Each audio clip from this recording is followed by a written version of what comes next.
কার্যকর্তা, তিনি কন্ট্রাক্টরে কাজ করে। তো উনি কাজ করার সুবাদে আজকে একটা ওয়ার্ক অর্ডার আনতে গেছিল পিডব্লিউডি অফিসে। তো পিডব্লিউডি অফিসে যাওয়ার পরে ওইখানে কয়েকজন দুষ্কৃতী তারা বাধা দেওয়ার চেষ্টা করে। তো বাধা দেওয়ার পরবর্তী সময় উনি ওনার পার্টনার আছে অঙ্কুর দেবনাথ, উনি কন্ট্রাক্টরে কাজ করে, ওনার পার্টনার। তো এই ক্ষেত্রে তারা গেছে, যাওয়ার পরে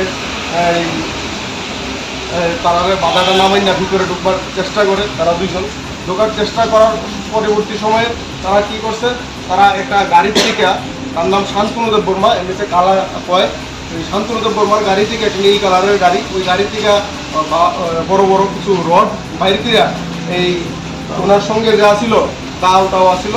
তো ওনার সঙ্গে যা ছিল অঙ্কুর দেবনাথ, ওনারে গুরুতরভাবে জখম করছে। উনি বর্তমানে হসপিটালাইজড আছে। আর তারপরে উনি ও কন্ট্রাক্টর শুভঙ্কর ঘোষ, উনি পিডব্লিউডির অফিসে আসিল। উনি পিডব্লিউডির অফিসে থেকে এইসব গণ্ডগোল শুনে নিচে নামে আইছে।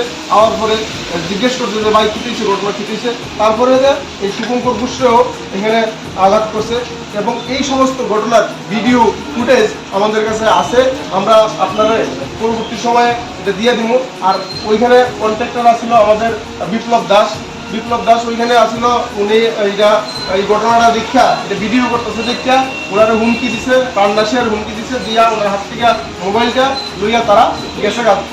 তৎকালীন সময়ে আসছিল এই পিএস আইসে, পিএস হওয়ার পরে তারা এইসব গেছে এখান থেকে বাইক গিয়া। আর রড টড যে আসলো, এই রড টড আমাদের পিএস এর যারা আসছিল তারা আইআইডি কালেকশন করছে। করার পরে পরবর্তী সময় আমি খবর পাই, আমরা গেছি। যাওয়ার পরে এখান থেকে অঙ্কুর দেবনাথ যে আছে ওনারা লই আমরা খোয়া হসপিটালে গেছি, ওনারা খোয়া হসপিটালে চিকিৎসা বর্তমানে করাইতেছে। আর ওনারা লইয়া যাবো এখন চিকিৎসার জন্য, উনিও মোটামুটি আহত। এই জায়গায় দাঁড়িয়ে আমরা বর্তমান সময়ে আমাদের রাজ্যের মাননীয় মুখ্যমন্ত্রীর কাছে আমরা সুষ্ঠু বিচার চাই, যে এইরকম পরিস্থিতি আমাদের খোয়াইতে এর সুবিচার আমরা আপিল করছি আমাদের মাননীয় মুখ্যমন্ত্রী ডক্টর মানিক সাহার কাছে, যাতে আমরা এর সুবিচার পাই।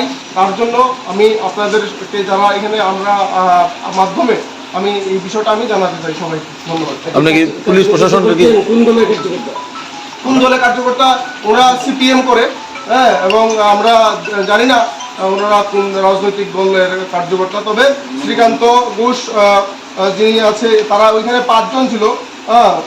একজনের নাম ছিল শ্রীকান্ত ঘোষ, বাবার নাম সুকান্ত ঘোষ, আরেকজন লিটন ঘোষ, ওনার বাবার নামও সুকান্ত ঘোষ, ওনার বাড়ি সুশান্ত ঘোষ, ওনার বাড়ি অফিস টিলাতে।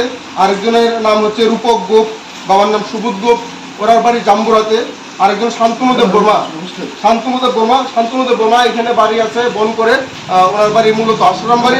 আর আরেকজন হচ্ছে কিষান দেব, বাবার নাম কাজল দেব, বাড়ি জাম্বুরাতে। এরা 5 জনই দুষ্কৃতী, যারা সিপিএম এর ওই সারা কোয়াইতে ত্রাস করে বেড়াচ্ছে। আমি আপনাদের কাছে এই বিষয়টি আমি জানাতে চাই, এবং এই বিষয়ের সমস্ত বিষয়ের সুষ্ঠু বিচার আমরা এই বিষয়ে আপনারা কি মামলা করেছেন?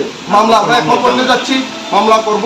এবং তার পিছনেও একজন বর্তমান সময়ে একজন রয়েছে, যিনি যার নাম আমরা পিএস এর মাধ্যমে আমরা জানাবো, এবং তার ওই সম্পর্কেও যাতে পিএস এবং এই সমস্ত বিষয়টা সম্পর্ক যাতে করে বিচার বিশ্লেষণ করে, এই সমস্ত বিষয় আমরা পিএস এর কাছে জানাবো, গিয়ে আমরা এই একটা এফআইআর জমা দিয়ে আসবো। এই বিষয়ে কোনো সুরাহা না হলে পরবর্তীকালে আমরা বৃহত্তর আন্দোলনে যাব। আমরা রাজ্যের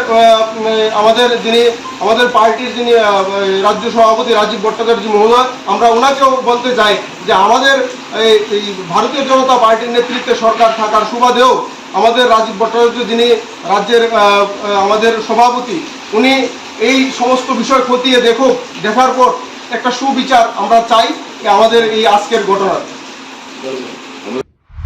আমরা পিডব্লিউডি অফিসে গেছিলাম, একটা ওয়ার্কারটা জমা দিতাম। তো এখানে রঞ্জন দাসের নেতৃত্বে টুকু শ্রীকান্ত ছোটো ভাই টুকু সামলীয় কিষানদের ধরে শান্তনুদের মায়েরা মিলে আমাদের বাধা দিছে। তো ওরা বাধা অতিক্রম করে যাওয়ার ফলে এরা রঞ্জন দাসের নেতৃত্বে এরা আমাদের রড দাও দিয়ে পার হইতে মানে প্রভাব হয়ে গেছে। কি নাম আপনার? অঙ্কুর দেবনাথ।